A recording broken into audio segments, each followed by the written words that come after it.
Canal 4, vindo aqui conversar com a doutora Flávia, urologista, sobre a saúde nossa, dos homens, neste Novembro Azul, levando informações importantes que, sem dúvida, você que nos acompanhar não vai ficar de fora nem do Novembro Azul e muito menos fora da prevenção da saúde.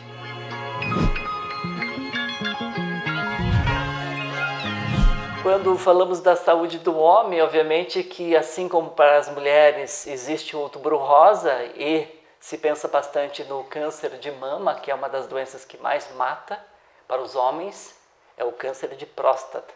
Doutora, para falar um pouco sobre esse mal para o homem, mas ao mesmo tempo que é arcado de preconceito, o que é o câncer de próstata em si e qual o problema maior dele?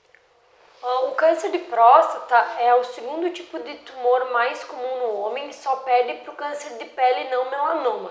Então a próstata é uma glândula que fica abaixo da bexiga, que compõe o canal do homem urinar, né? A próstata é uma glândula que, como todos os nossos outros órgãos, ele pode ter uma mutação, uma alteração na célula e transforma num câncer de próstata. O principal preconceito do homem é provavelmente pelo exame que é feito, né? O exame da próstata, ele é feito pelo toque retal. Então, através de um toque pelo ânus, é realizado o toque do digital da próstata, em que avalia se tem alguma nodulação, algum endurecimento. Com isso, a gente já é capaz de observar, não, essa próstata está um pouco endurecida, será que tem alguma coisa nesse órgão, né? E nisso, tem um outro exame que é feito, que é o PSA, que é o exame de sangue. É um marcador da próstata, que ele não é marcador de câncer, ele é um marcador do órgão próstata, mas que quando está alterado, pode estar relacionado a um câncer de próstata. Mas principalmente a vergonha, o medo do homem é pelo exame, que ainda é muito importante. Quando a gente fala desse câncer e dessa forma de análise, então antes do exame de toque é feito o PSA, o exame de sangue, como que funciona? Qual que é o andamento de ambos? Isso, então o paciente vem com uma queixa, vim fazer minha rotina, meu Novembro Azul, né? A gente pode já realizar o exame do toque e fazer subsequente o PSA.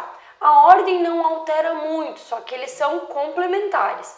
Um não exclui o outro. Por exemplo, um PSA baixo não exclui o toque, porque aproximadamente 20% dos cânceres de próstata não altera o PSA. Então, um PSA baixo, dentro de um valor de referência normal, com toque com nódulo, a gente já pode ter a suspeita de alguma coisa alterada nessa próstata, né? Então a ordem deles não altera, muitos pacientes já vêm com pedido do PSA realizado por outro exame, o médico clínico, um outro médico assistente, e a gente complementa a interpretação do PSA com o toque. Doutora, quando nós falamos aí sobre os homens e que são bastante aversos às questões de saúde, as mulheres fazem os seus preventivos, tem toda uma postura, até porque também são mães e aí carecem de ter uma saúde muito mais em dia. E os homens são muito mais desleixados ou então descuidados. Quando a senhora falou sobre a questão de prevenção, o exame, a consulta de rotina, a partir de que idade é indicado? Existe uma idade ou não? Para o câncer de próstata, para investigar especificamente o câncer de próstata, todo homem acima de 50 anos ou homens acima de 45 anos com história familiar de câncer de próstata, pai, irmão com câncer de próstata, obesos e da raça negra. Então esses pacientes, vamos dizer assim, existe uma obrigatoriedade de a gente já realizar um rastreio. E esse paciente eu tenho que investigar e ver se está tudo bem. Lógico que o mais importante é a gente sempre buscar a prevenção. Uma consulta com 30 anos, quero saber como está a minha saúde, também é importante, né? Exames quando indicados, exames de imagem, um ultrassom para investigar pedra no rim, alguma alteração, também é importante. Eu acredito que o homem pode ser, o menino já pode ser trazido pelos pais para investigar, ver se está tudo bem, se não teve nenhuma alteração no nascimento. Aí, com o passar da idade, na adolescência, para ver se o desenvolvimento está normal, se tem alguma dúvida relacionada à anatomia, até mesmo a sexualidade do adolescente.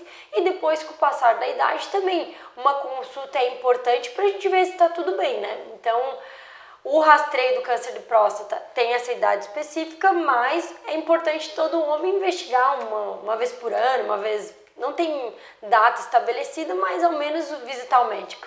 Doutora, quando a gente fala dos homens, mais uma vez vem aquela questão, quando se fala, como a senhora já colocou no início, a questão do exame de toque, há aquele preconceito e aquele bullying de um com o outro, dizendo, você vai passar por tal procedimento. Existe alguma dica, alguma forma, algo que pode se falar aos homens para que eles venham sem esse preconceito? Como quebrar isso? O toque é um exame físico como qualquer outro, né? E a glândula é ali nessa região e graças a Deus a gente tem um jeito de investigar, né? Existe esse preconceito porque talvez é feito pelo ânus, então é uma área que acaba sendo um pouco mais difícil para todos os pacientes, né? Mas a minha ideia é assim, é um exame como qualquer outro. A mulher tem que fazer exame da mama, do colo do útero, que é feito pelo preventivo. Então, eu acho que o mais importante para vir tranquilo na consulta é que é um exame rápido, indolor, que é muito importante, Eu já diagnostiquei vários casos que não era para ter e que o toque estava alterado. Então, assim, digo não era para ter, que não era aquele PSA alterado, que a história não era positiva, mas o toque estava alterado e veio um câncer de próstata. Então, tem que vir e pensar, faz parte, é um exame importante que vai me dizer se a minha saúde está bem. Falando então sobre essa questão do homem que sofre bastante preconceito, que é o câncer de próstata, sobretudo pelo exame que é feito com a doutora Flávia. E quando a gente fala agora do câncer em específico, obviamente que o exame é a detecção clínica e é o que mostra no diagnóstico, mas existe algo no dia a dia do homem que pode indicar que ele está com um tumor? O câncer de próstata, ele é geralmente assintomático. Quando ele causa sintomas é porque ele já está avançado. Por que avançado? Obstrui a saída do canal da urina, pode ter dor óssea relacionada a metástases nos ossos, pode ter dor nas costas relacionada à obstrução dos rins.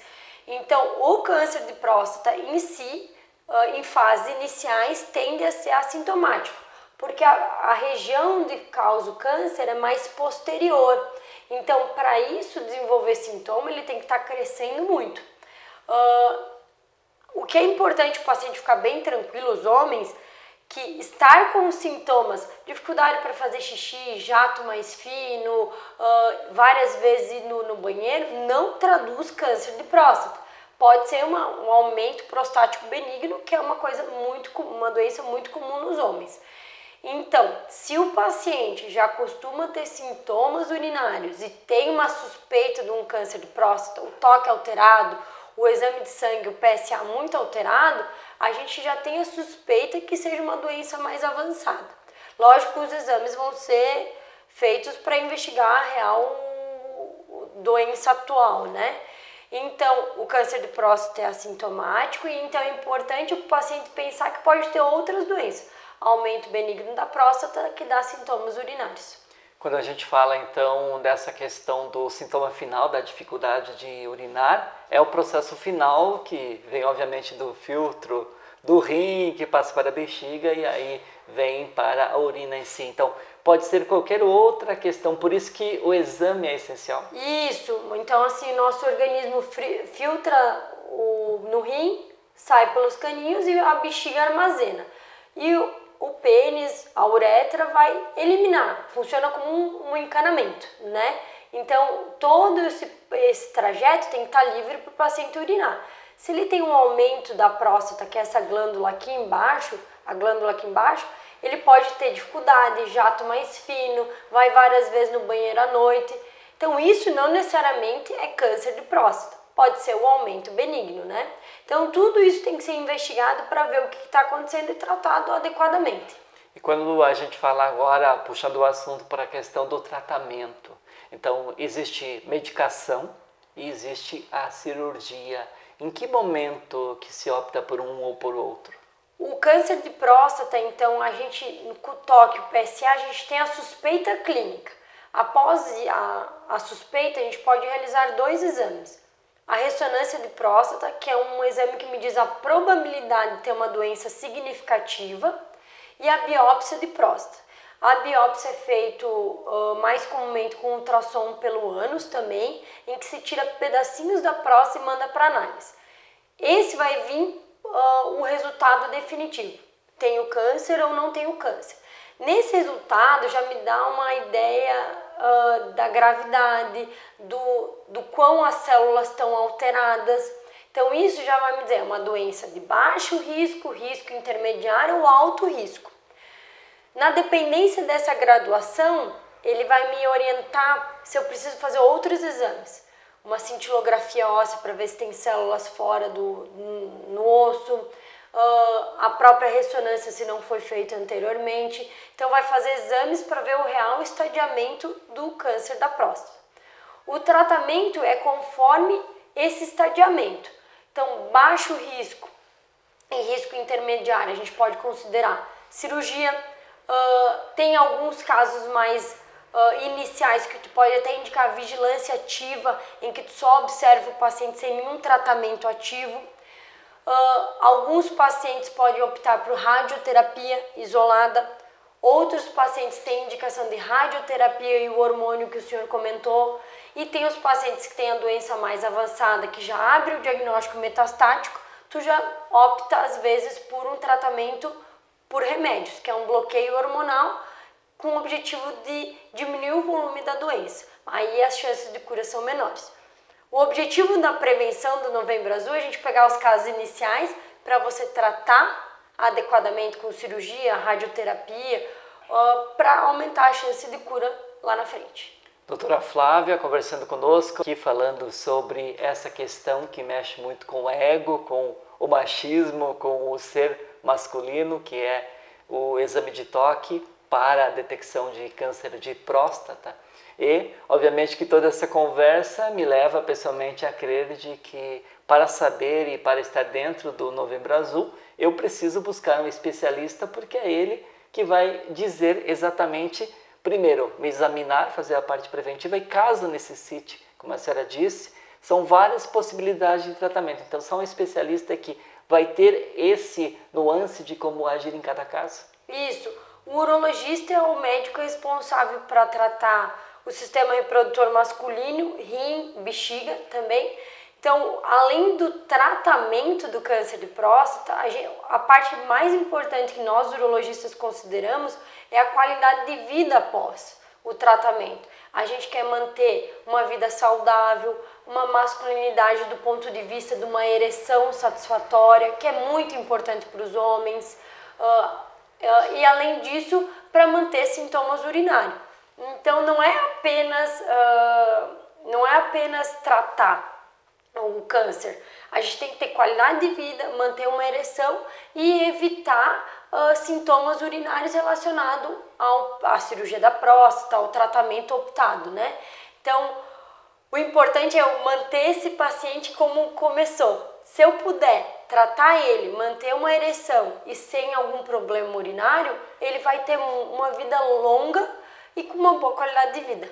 Doutora, para a gente ir para o encerramento, então, obviamente que esses esclarecimentos seus são fundamentais. O Novembro Azul está aí, é o mês em que os homens precisam, e as mulheres que nos ouvem indiquem para que os seus maridos, namorados, conviventes procurem primeiro provavelmente uma unidade de saúde para ser direcionado a um especialista, e aí daí nisso este contato para saber exatamente o que você precisa. A saúde estando sempre em foco, e a prevenção sempre é o melhor remédio, doutora? Sim, com certeza.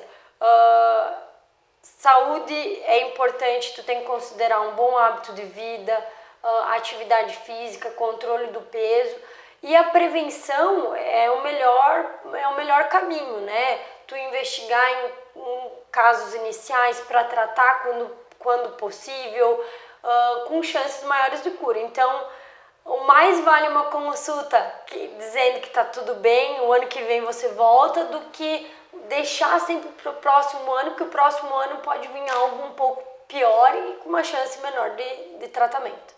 Na verdade, o nosso corpo é igual qualquer carro. Se não fizer aquelas manutenções do dia a dia e não cuidar da calibração do pneu, por exemplo, ou não abastecer, vai acabar falhando, com problemas, né, doutora? Com certeza. E assim, agradecendo a senhora pela essa entrevista e aproveitando a oportunidade, fala um pouquinho do consultório que tem aqui para atender essa parte especializada, como a senhora disse. Não apenas a gente fala, às vezes pensa no urologista como alguém que cuida de uma coisa específica, não, cuida de todo um contexto do aparelho urinário, do qual a próstata faz parte. Então, fala um pouco do consultório aí, de todo esse trabalho que vocês realizam aqui. Eu faço parte da equipe da Clivate Urologia. Eu e o Dr. Guilherme somos urologistas. A gente é especialista no trato urinário e aparelho reprodutor masculino, né? O trato urinário da mulher e do homem, né? A mulher também tem problemas de bexiga, rim, ureter. Então, a gente não trata só homem, né? A nossa clínica fica anexo à clínica do coração, aqui em União da Vitória. Nós dois temos uma especialidade que a gente gosta muito. A gente trata tanto próstata, cálculos renais. Então, assim, um homem e uma mulher conseguem fazer uma harmonia legal com nossos pacientes. Então, acho que é isso que a gente faz com bastante carinho. Obrigado mais uma vez, doutora, e nosso programa trazendo então a informação da saúde do homem nesse Novembro Azul. Obrigado mais uma vez, doutora Flávia, estendido ao doutor Guilherme também, urologistas, por nos atender e levar aí para você, pelo Canal 4, essas informações tão importantes para a saúde do homem.